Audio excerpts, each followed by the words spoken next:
Praise the lord. ದೇವರ ಪರಿಶುದ್ಧವಾದ ನಾಮಕ್ಕೆ ಸ್ತೋತ್ರವಾಗಲಿ.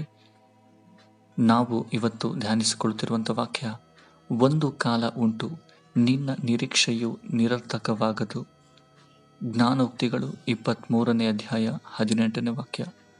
ಇಲ್ಲಿ ದೇವರು ಹೇಳ್ತಾ ಇದ್ದಾರೆ, ಒಂದು ಕಾಲ ಉಂಟು, ಎಲ್ಲದಕ್ಕೂ ಒಂದು ಸಮಯ ನಿಗದಿ ಮಾಡಿ ದೇವರು ಇಟ್ಟಿದ್ದಾರೆ.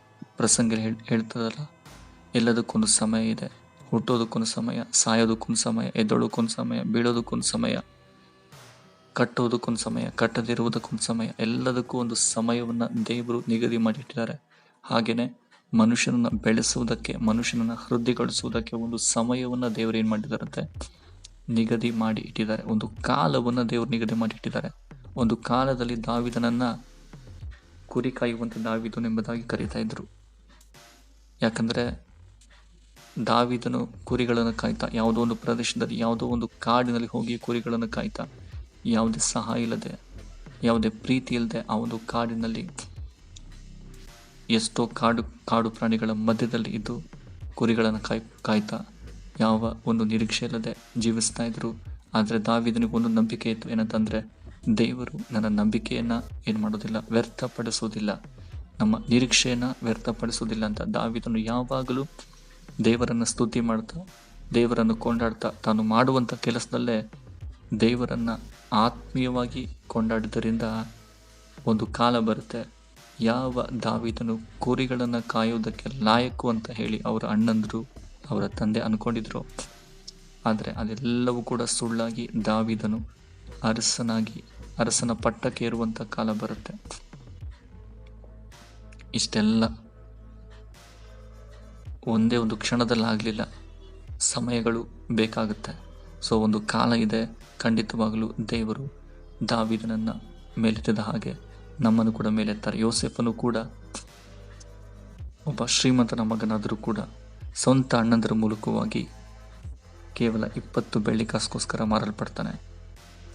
ತೆಗೆದುಕೊಂಡ ಆ ಜನಗಳು ಯೋಸೇಫನನ್ನು ಐಗುಪ್ತ ದೇಶದವನಿಗೆ ಮಾರ್ಬಿಡ್ತಾರೆ, ಪೋಟಿಫರನಿಗೆ ಮಾರ್ಬಿಡ್ತಾರೆ.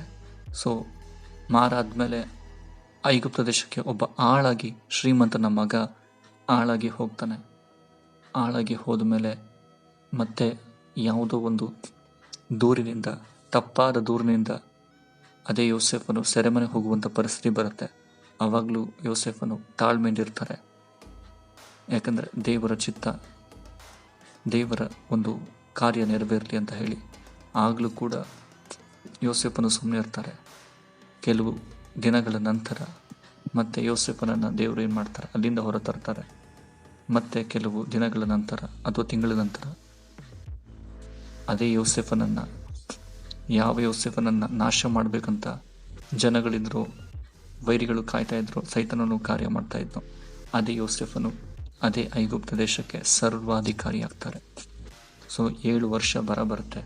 ಆ 7 ವರ್ಷದ ಬರದಲ್ಲಿ ಯೋಸೇಫನು ತನ್ನ ಜನಗಳನ್ನು, ತನ್ನ ಮನೆಯವರನ್ನು ಮತ್ತು ಐಗುಪ್ತ ದೇಶದ ಎಲ್ಲ ಜನಗಳನ್ನು ಅದ್ಭುತವಾಗಿ ಕಾಪಾಡುವಂಥ ಜ್ಞಾನವನ್ನು ದೇವರು ಯೋಸೇಫನಿಗೆ ಕೊಡ್ತಾರೆ. ಯಾಕಂದರೆ ಆ ಕಾಲದಲ್ಲಿ ಯೋಸೇಫನು ಉನ್ನತ ಸ್ಥಾನದಲ್ಲಿ ಇರ್ತಾರೆ.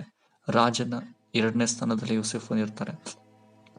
ಯಾಕೆಂದರೆ ಯೋಸೇಫನ ಒಂದು ಹೃದಯ ನೋಡಿ ದೇವರೇನು ಮಾಡ್ತಾರೆ, ಯೋಸೇಫನನ್ನು ಉನ್ನತ ಸ್ಥಾನಕ್ಕೆ ಏರಿಸ್ತಾರೆ. ಯಾಕೆಂದರೆ ಒಂದು ಕಾಲ, ನೋವಿನ ಕಾಲ ಇತ್ತು. ಆಮೇಲೆ ದೇವರೇನು ಮಾಡ್ತಾರೆ, ಯೋಸೇಫನಿಗೆ ಒಂದು ಸಂತೋಷದ ಕಾಲವನ್ನು, ಒಂದು ನೆಮ್ಮದಿಯ ಕಾಲವನ್ನು, ಒಂದು ಅದ್ಭುತವಾದ ಒಂದು ಕೃಪೆಯ ಕಾಲವನ್ನು ಬರಮಾಡ್ತಾರೆ ನಿಮ್ಮ ಜೀವಿತದಲ್ಲಿ ಕೂಡ.